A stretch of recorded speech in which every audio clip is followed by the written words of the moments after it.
창세기 14장의 말씀을 통해서 아브라함의 전쟁사를 통한 교훈이라는 제목으로 오늘 좀 말씀을 보겠고요. 오늘 말씀은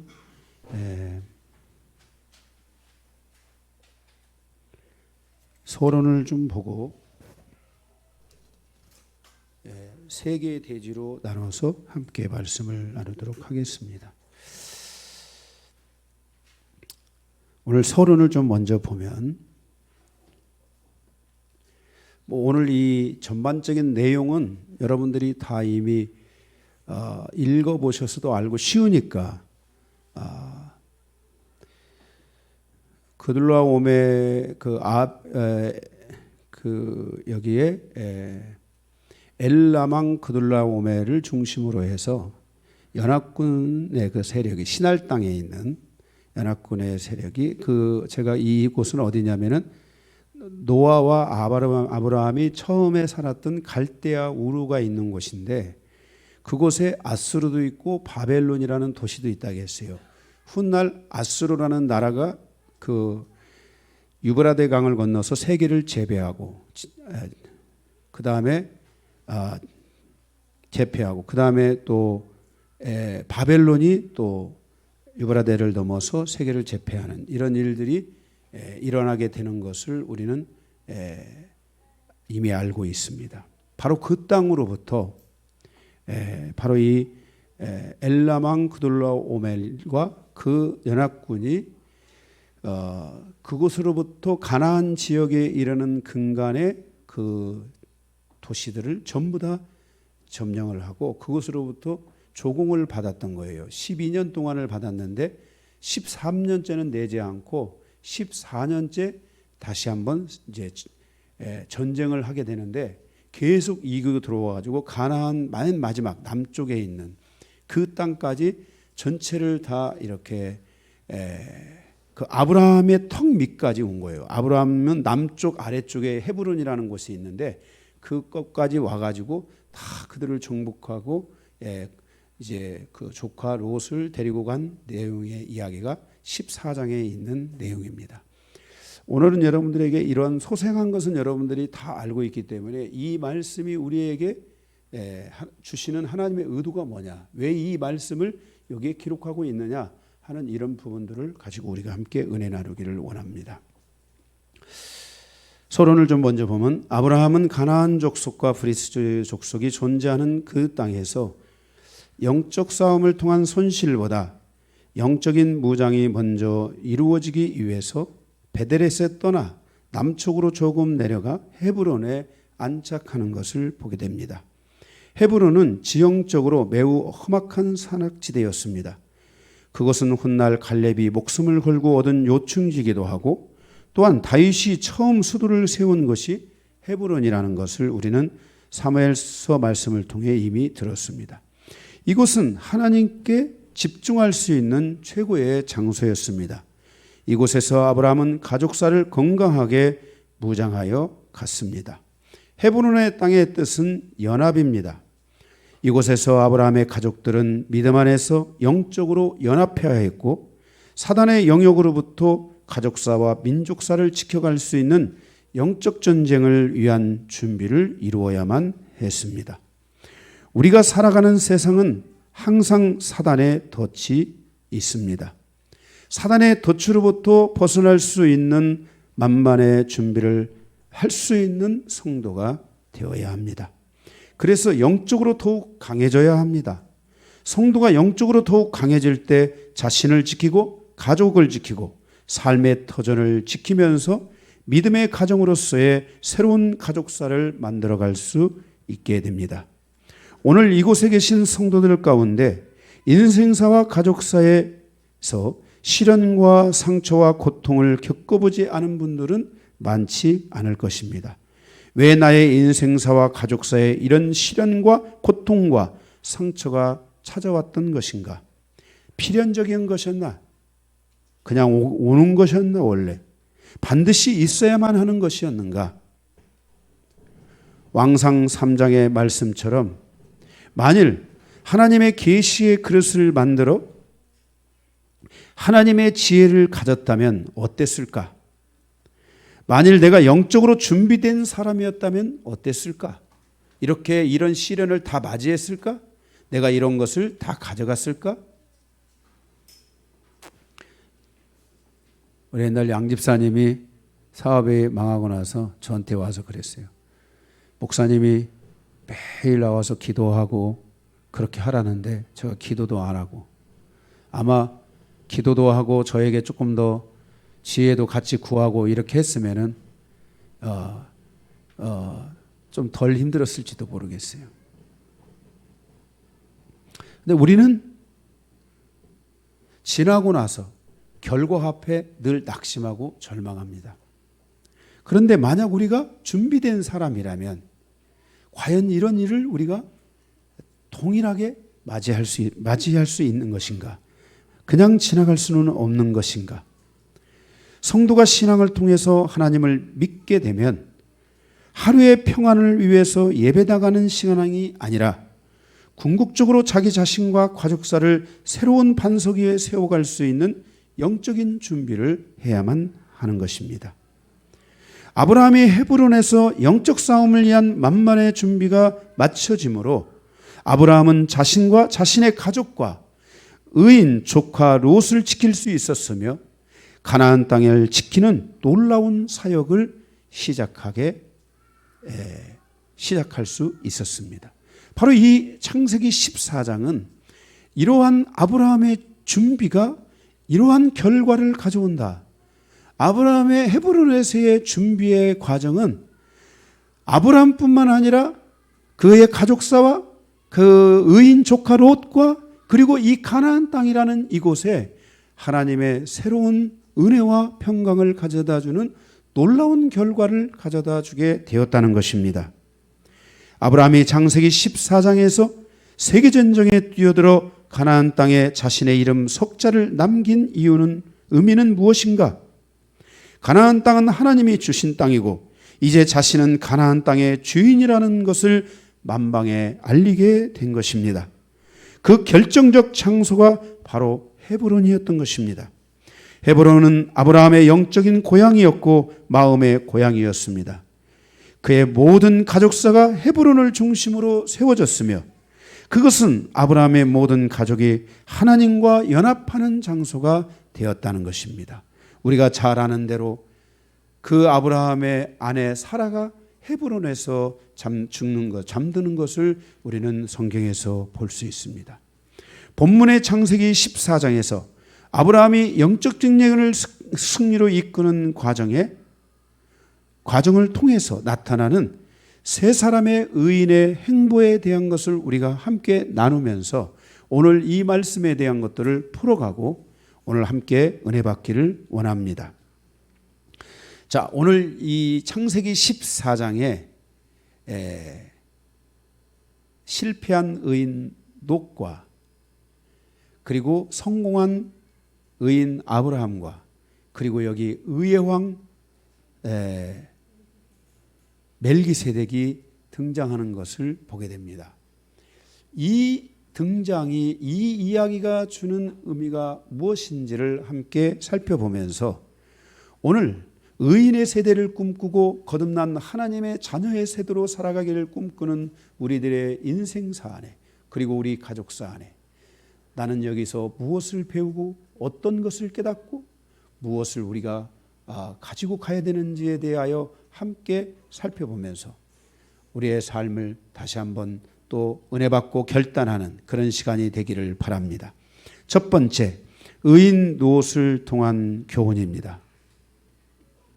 롯은 아브라함과 헤어져서 소돔과 고모라 땅으로 갔습니다. 지난 13장이죠. 롯의 선택의 기준은 무엇이었습니까? 여호와의 동산 같고 애굽 땅과 같았더라. 애굽 땅에 대한 동경을 욥은 버리지 않았습니다. 아브라함은 애굽에서 돌아오며 그 애굽 땅에서 당했던 것들을 생각하며 자기가 영적으로 준비하지 않으면 자기는 애굽에서 당한 것과 같이 언제 자기 자신과 가족사 안에 어떤 일이 생길지 모른다는 것을 아브라함은 다시 깨닫고 결심합니다. 내가 돌아간다면 다시 준비해야 된다. 그러나 그 반대로 롯은 그 애굽에서 돌아오며 그런 영적인 은혜들, 하나님과의 그 동행에서 오는 은혜들을 그는 깨닫지 못하고 오히려 그 애굽의 그 물품들을 보며 돌아오며 애굽을 동경하는 마음에 그는 집착했습니다. 롯은 애굽 땅에서 역사하는 사단의 존재와 사단의 일들에 대해서 깊이 생각하지 못했습니다. 그 결과 그는 훗날 애굽 땅과 같은 소돔과 고모라 땅에서 사단의 덫에 걸리게 되고 그의 가족사는 하나님이 원하지 않는 영적 흐름에 묻히게 됩니다. 저는 이번 한 주간 동안 롯의 아내에 대해서 계속 추적했고 롯의 아내에 대해서 많이 생각했습니다. 롯의 아내는 이름도 없고 소금기둥이 되어서 죽고 맙니다. 그의 결과로 그의 가족사 안에 우리가 잘 아는 대로 롯에게는 그 아마 소돔과 고모라에서 그 여인과 결혼을 한 것 같아요. 거기서 두 딸을 얻었는데 그 두 딸이 아버지와 동침해서 모압과 암몬이라는 두 나라를 탄생시키는데 그 두 나라는 결국 하나님의 백성을 대적하는 그런 창고로 쓰임받아서 팔레스타인에 아직도 그 모압과 암몬의 자손들이 많이 있으면서 이스라엘과 대치적인 상태에 있는 이런 부분들이 굉장히 많고 우리가 잘 아는 그 팔레스타인 자치지구 안에도 그런 모압과 암몬의 자손들이 수도 없이 많아서 여전히 그 안에서 다투고 싸우는 이런 안타까운 현실들이 많이 있다는 것을 기억해야 합니다.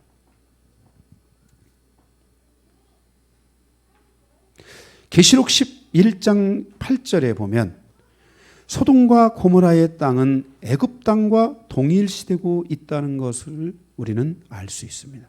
그만큼 애굽 땅을 봤다는 것은 소돔과 고모라 땅을 본 것이고 소돔과 고모라의 땅은 어디와 같았느냐면 애굽 땅과 같아서 거기에는 악의 역사가 있고 묶임의 역사가 강하고 사람들이 그곳에 가면 미혹될 수 있고 묶여질 수 있는 영적으로 자유로우지 못하고 오히려 영적으로 고통을 당할 수밖에 없는 그런 흐름을 가지고 있었다는 것을 알 수 있습니다.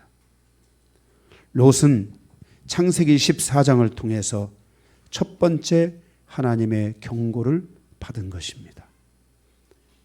엘람왕 그돌라오멜의 그 연합군대가 와서 롯의 모든 재산과 롯의 생명까지 취하여 갔던 것입니다. 롯은 창세기 14장에서 세계전쟁의 쓰라림을 맛본 후에 왜 소돔과 고모라 땅을 떠나지 않고 거기에 머물러 있게 된 것인가?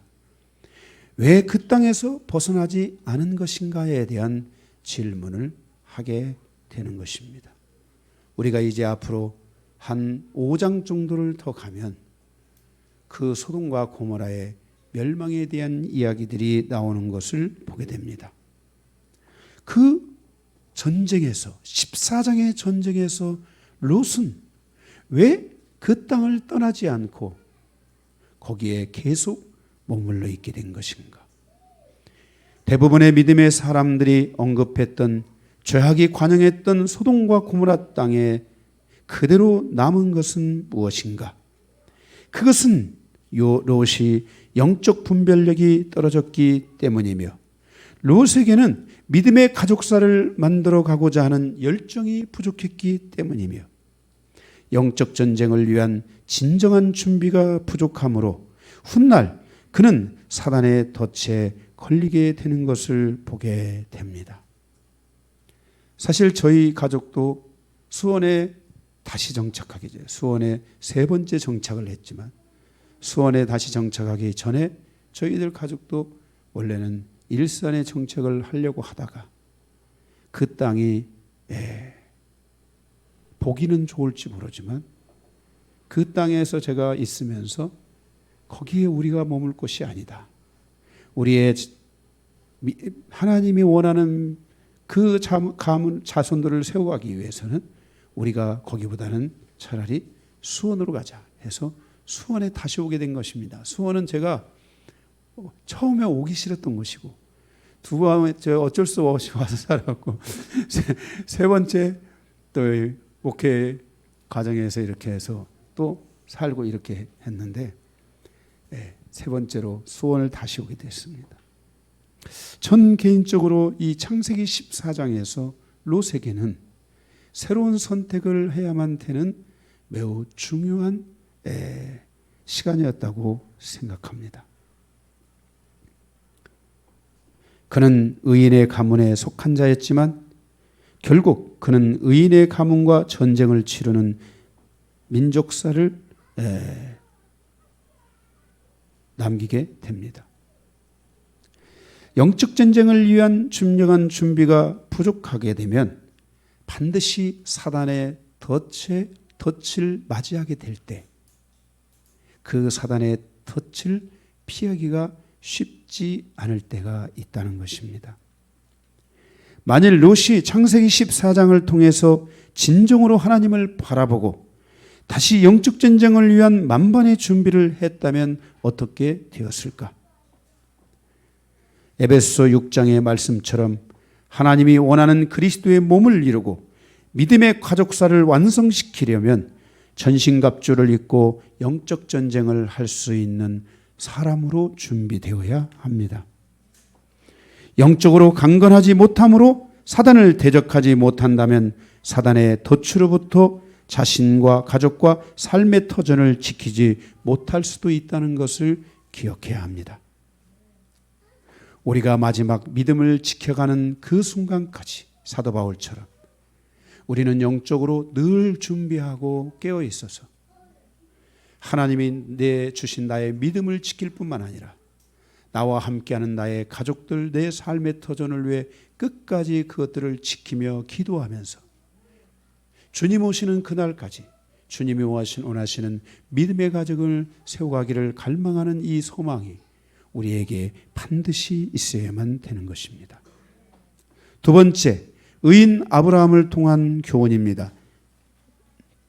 1절에서 24절 여기에 대해서 우리가 두 개의 말씀을 봅니다. 가로 1번, 악과 전쟁으로 변질된 셈족에 대한 하나님의 응징입니다. 1절에서 12절에 보면 악의 방식에 빠져서 살아가는 셈족의 후예들이 있습니다. 1절에 보면 엘랑왕 그돌라오멜은 창세기 10장 22절에 보면 셈의 장자입니다. 엘람 왕국은 그 당시 막강한 나라로 성장했습니다. 그리고 그들은 훗날에 예루살렘을 공격합니다. 이사야 22장 6절, 에레미야 25장 25절, 에레미야 49장 35절, 에스겔 32장 16절과 24절에 보면 이들은 끊임없이 하나님의 백성을 공격하는 도구로 사용되는 것을 보게 됩니다. 결국 하나님은 이들에 대하여 심판을 선포하십니다.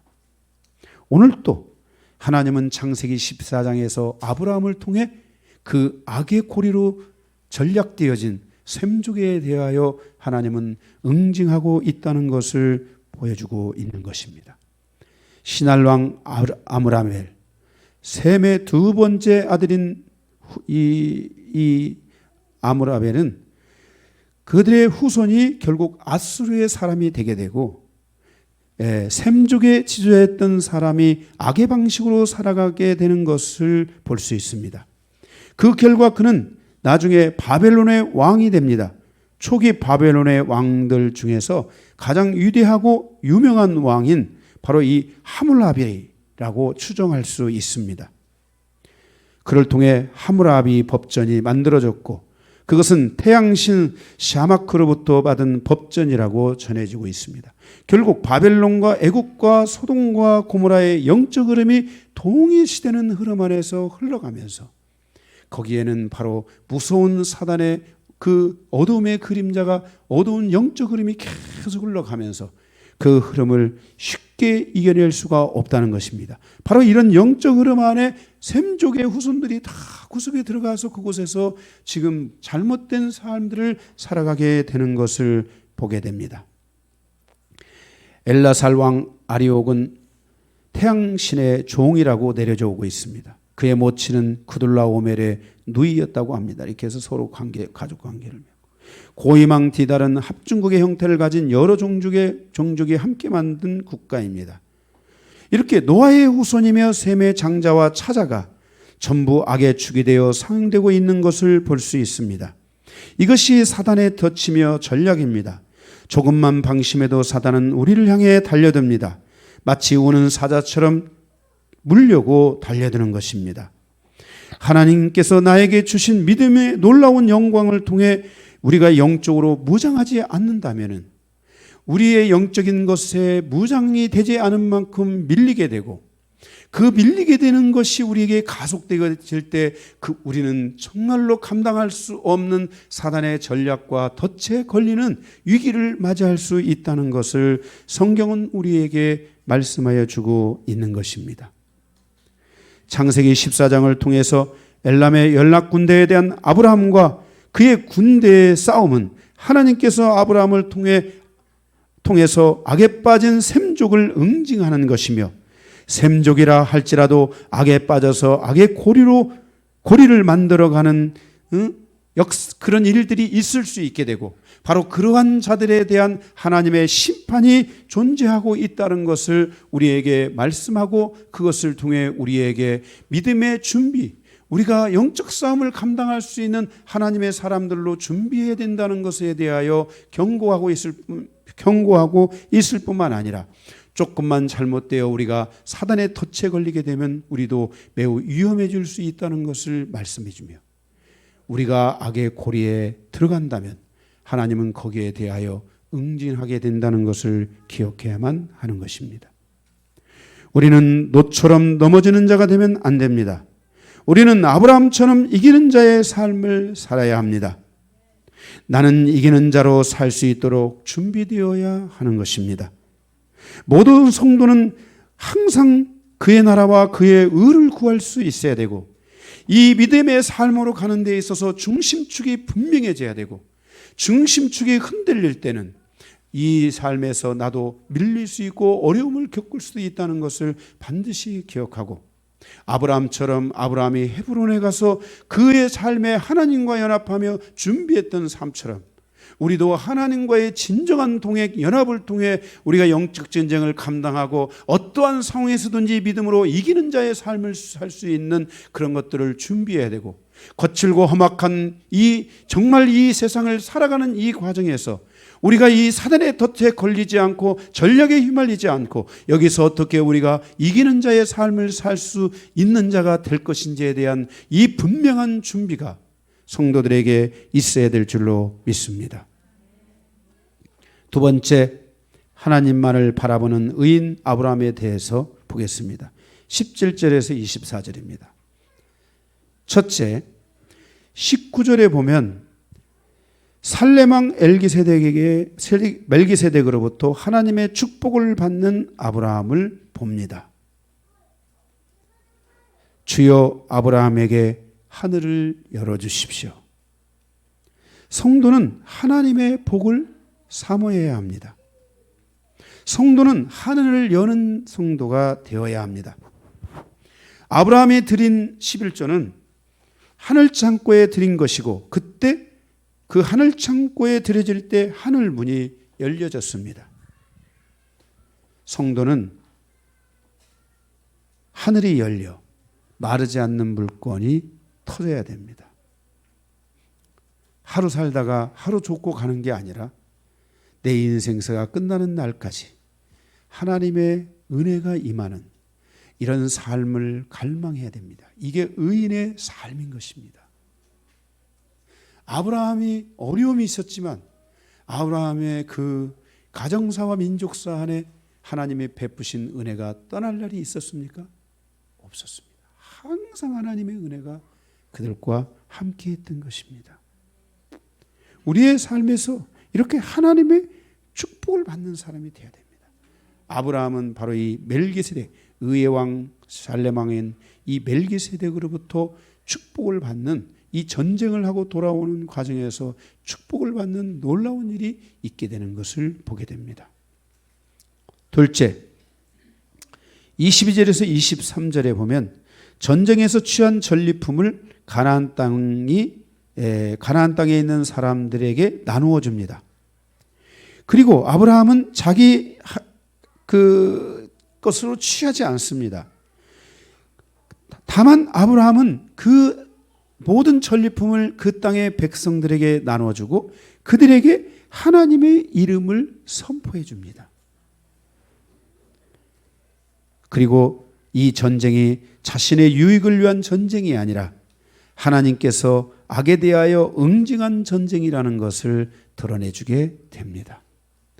아브라함은 이렇게 가나안 땅의 주인으로서 가나안 땅을 향하여 사랑과 자비를 베풀어주는 이런 삶을 가져가며 드디어 그 구석에 처박혀 있던 아무도 알아주지 않을 것 같은 그 아브라함이 가나안 땅에 드디어 손을 들어 천재여 주제이신 그 하나님을 선포하는 놀라운 은혜를 거기서 선포하는 것을 보게 됩니다. 이 천재의 주제라는 것은 이따가 한번 우리가 다시 보도록 하겠고, 정말 모든 세계를 통치하고 다스리는 분은 하나님이다라는 것을 선포하는 것입니다. 이게 히브리어로 보면. 그러니까 그 땅에 전쟁으로 하여 다 실패하고 모든 것을 잃었던 사람들이 그 땅에 그 다시 전리품들을 다시 취하면서, 아브라함을 통해 전리품을 취하면서 하나님이 이 땅을 통치하고 다스린다는 것을 그들이 들어야만 했습니다. 들어야 안 들어요? 그럴 때 여러분 보세요. 누가 1억씩 줄게, 내 얘기 들어줄래? 그러면 들어요 안 들어요? 다 듣죠. 지금 모든 걸 잃고 슬퍼하고 좌절하고 있는 그들에게 다시 그것들을 돌려주면서 하나님의 이름을 높이니까 그들이 거기서 아마 그랬을 거예요. 할렐루야! 아멘! 그랬을 거예요 아마. 그죠? 네, 아브라함은 이렇게 하나님을 드러냅니다. 셋째, 자신과 함께 목숨을 건 동역자들에 대한 배려를 아끼지 않습니다. 24절인가요?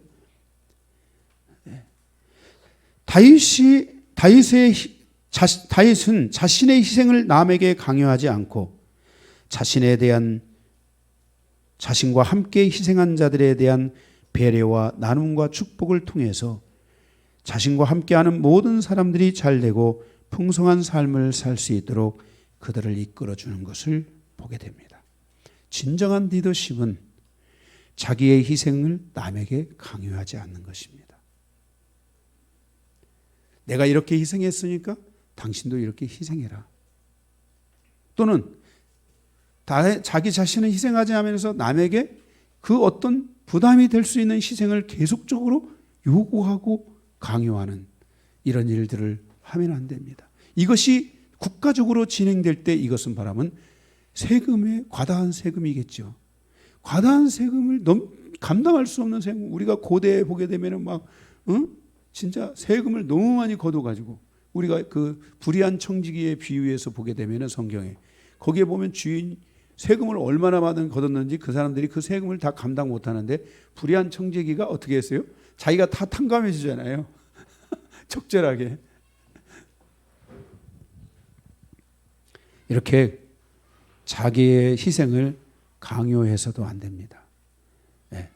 우리의 특별히 부모님들이 내가 이렇게 살았으니 너도 이렇게 살아라. 이게 아닙니다.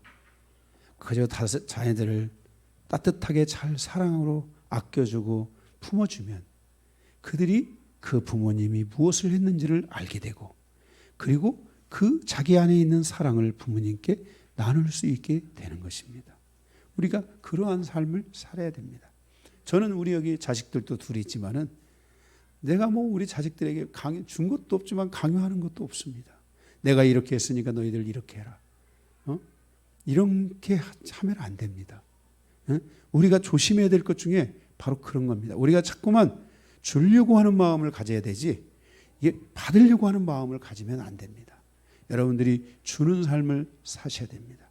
앞으로 우리 교회가 조금 더 이제 사업하는 사람들이 많아지고 이러면은 우리 교회는 이 땅의 불효한 이웃들을 위해서 고아와 가와 가난한 자들을 위해서 많은 것들을 베풀어야 됩니다. 제가 누구라고 얘기 안 하겠지만은 우리 교회 지금 성도님 한 분은 지난달에 저에게 장학금으로 20만 원을 보냈어요.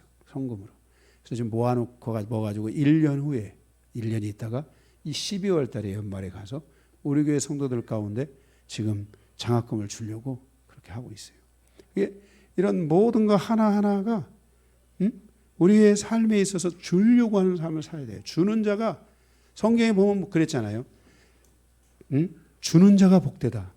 줄 때 하나님이 더 채워서 넘치게 해주시는 거예요. 여러분들이 주는 인생을 자꾸 살려고 해야 되지. 내가 이 얘기도 안 하려고 하다가 지금 어떻게 나왔는데 어쨌든 여러분 주는 자의 삶을 살려고 자꾸 해야 돼요. 주세요. 주는 거는 절대 나쁜 게 아니에요.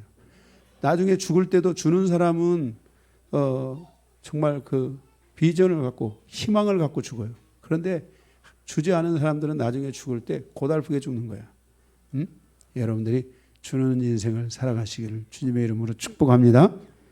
여러분들이 이렇게 아브라함과 같이 나의 그런 그 희생을 남에게 강요하는 희생이 아니라 내가 했으니까 너희는 괜찮다. 이게 아니라 아브라함이 보게 되면 자기와 가서 목숨을 걸고 희생한 그들에게 필요한 만큼 그것을 이렇게 나눠주는 아마 전리품이 어마어마했을 거예요. 아마 그게 지금 한 10개의 부족국가의 것들을 갖다가 다 걷어가지고 다시 걷어갖고 뺏어갖고 돌아오는 거예요. 그들은 빈몸으로 돌아가는 거잖아요. 지금요. 돌아가는 상황이기 때문에 아마 어마어마한 전리품들을 다시 다 가져왔을 텐데 그것들을 다 가나안 땅에 다시 나눠주고 그리고 자기에게는 자기와 함께한 그 사람들 희생을 감당했던 사람들에게만 조금씩 나누어주는 이런 아름다운 것을 보게 됩니다. 이것은 뭐냐면 우리가 여기를 통해서 아브라함은 계속 하나님을 바라보고 가는 거예요. 여정이요.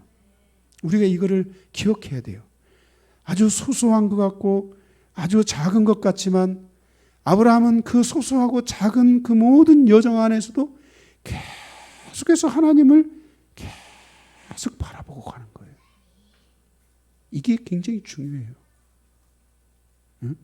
이 축복도 은혜도요. 가랑비에 옷 젖는다고 이런 것에 계속 자기의 삶을 이렇게 세워가는 것도 얼마나 큰 축복이고 은혜인지 몰라요.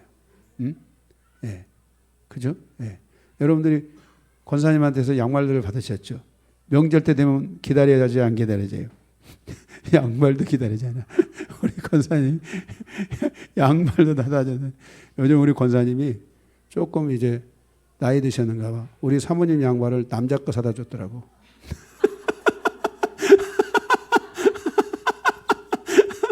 농담입니다. 제가 이거 해서 안 되는데 이거 제가 웃으라고 하는 얘기예요. 설교가 너무 또 딱딱하면 안 되잖아요. 권사님 웃으라고 한 얘기예요. 그래서 여러분들이 이렇게 항상 주려고 하는 삶을 살아야 된다는 걸 명심하시기 바랍니다. 아멘. 자, 마지막 세 번째.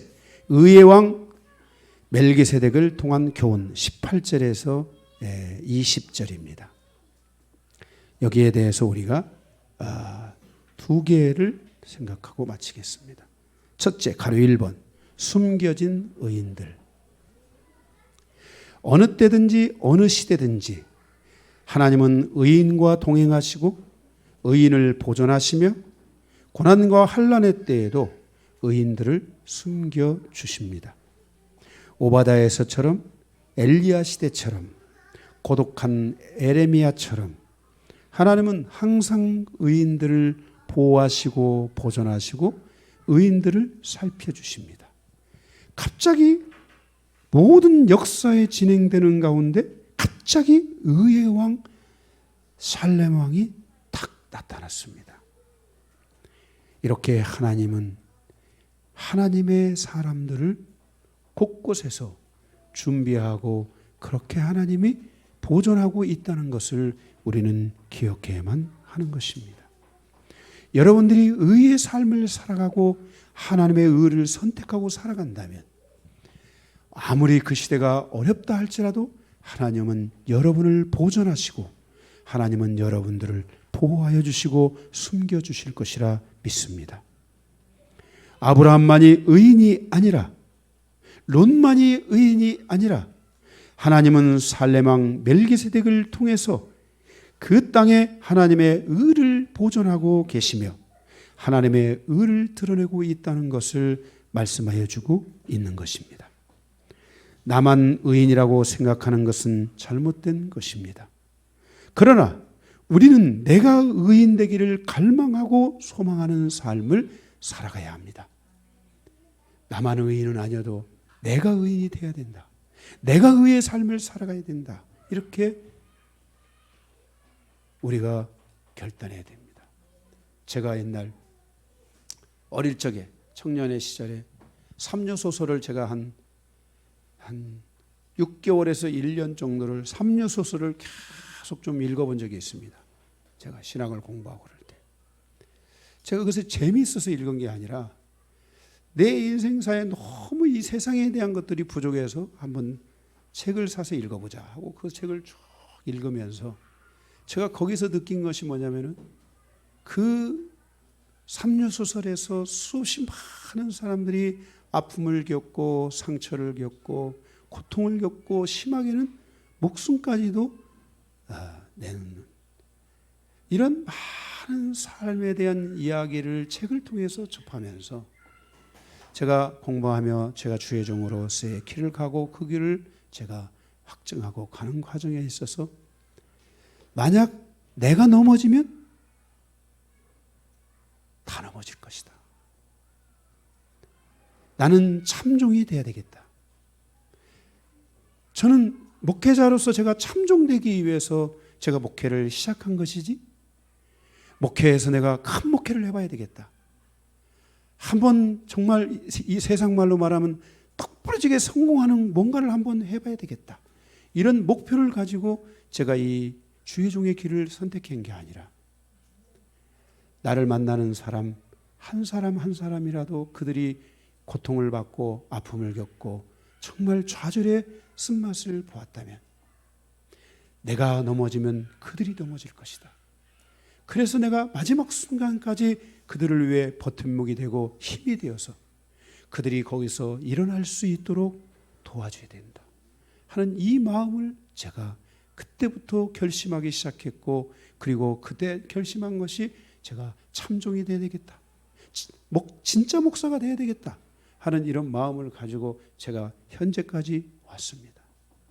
여러분들이 조금 더 기도해 주십시오. 제가 죽을 날이 멀지 않아서 죽을 때까지 제가 이 받은 이 하나님 앞에서 이 마음과 이 사명을 잘 감당하도록 여러분들이 기도해 주시기 바랍니다.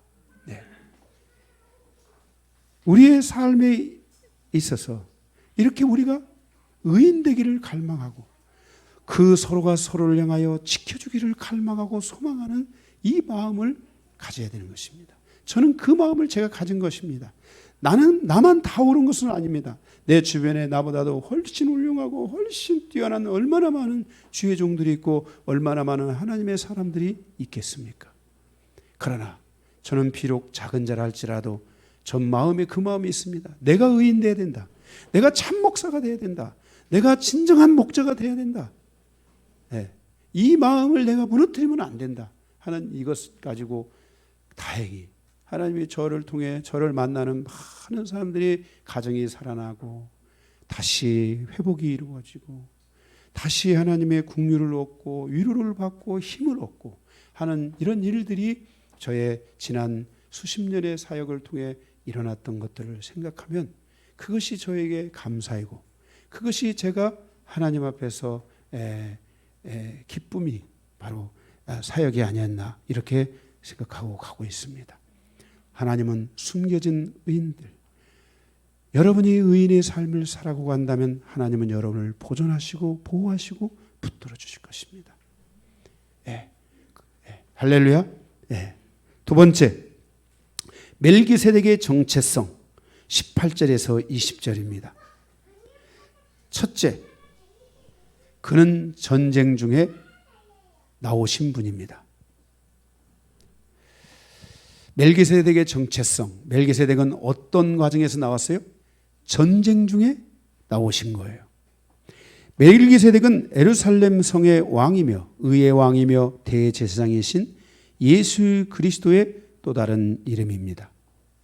왜 멜기세덱은 전쟁의 장면에서 나오고 있는가? 시편 110편에서 다윗은 말하길 하나님께서 심판하시는 진노의 날이 이를 때 예수 그리스도께서 주의 군대를 일으키시는 날에 주의 백성이 거룩한 옷을 입고 헌신하게 되는데 그때 새벽 이슬 같은 주의 청년들이 일어난다고 말씀하고 있습니다. 그때 주님은 멜기세덱의 반차를 타고 영원한 대제사장이 되어 있을 것이라고 말씀하고 있습니다. 왜 대제사장으로서 계시는가? 그것은 우리를 그의 피로 거룩하게 하신 날이기 때문 것입니다.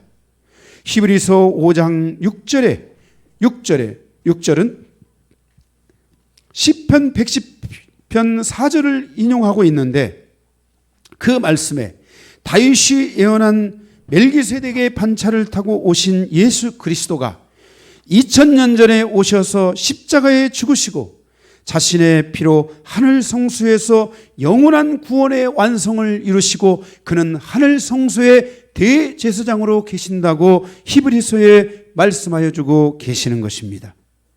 이제 예수 그리스도를 통해 구속함을 입은 새벽 이슬 같은 주의 청년들이 일어날 때가 점점 다가오고 있다고 말씀하고 있는 것입니다. 바로 그 청년들의 특징은 거룩한 옷을 입은 자들입니다. 여호수아의 군대는 하나님의 진정한 안식에 들어가지 못했지만 바로 이 새벽 이슬 같은 청년들은 영원한 안식에 들어가는 문을 열게 될 것이라고 말씀하고 있는 것입니다.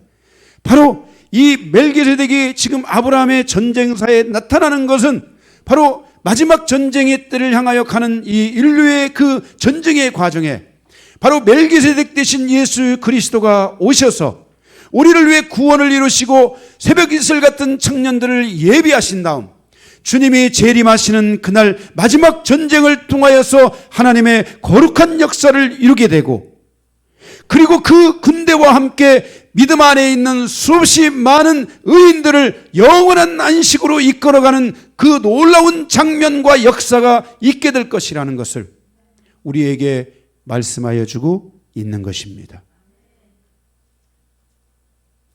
그리스도와 함께 새벽 이슬 같은 그리스도의 군대가 아브라함처럼 세상의 악과 어둠을 심판하고 응징하기 위해서 나타나게 될 것이라고 말씀하고 있습니다. 그때는 주님의 재림의 때인 것입니다.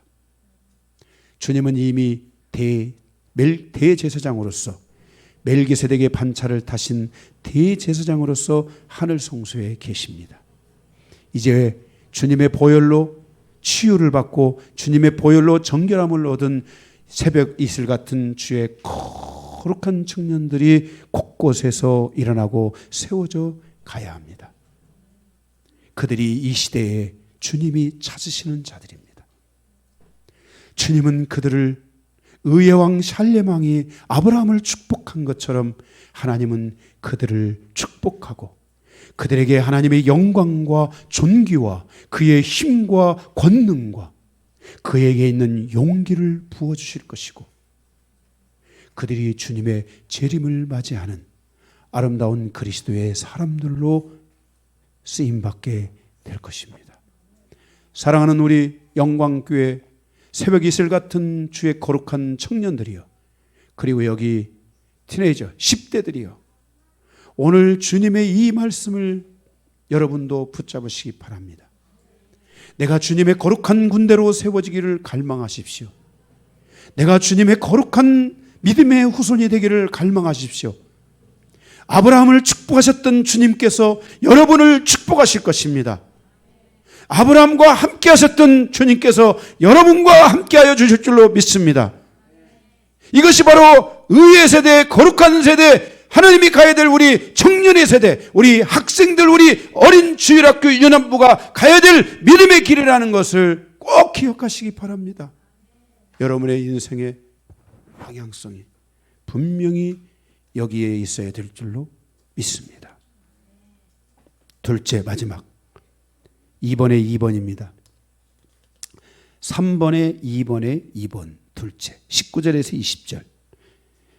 멜기세덱은 그는 떡과 고기를 준비하셨고 하늘의 축복을 열어주셨습니다. 주님은 이 땅에 살아가는 모든 믿음의 자녀들에게 위로와 은혜와 풍성함과 하늘의 축복을 열어주심으로 우리를 하나님의 축복 안에 윤택하게 하고 우리가 하나님의 복이 넘치는 자로 살아가기를 원하십니다. 여러분들이 믿음의 자녀가 된다면, 여러분들이 믿음을 갈망한다면 주님이 여러분에게 떡과 고기를 그리고 하늘의 축복을 열어주실 것입니다.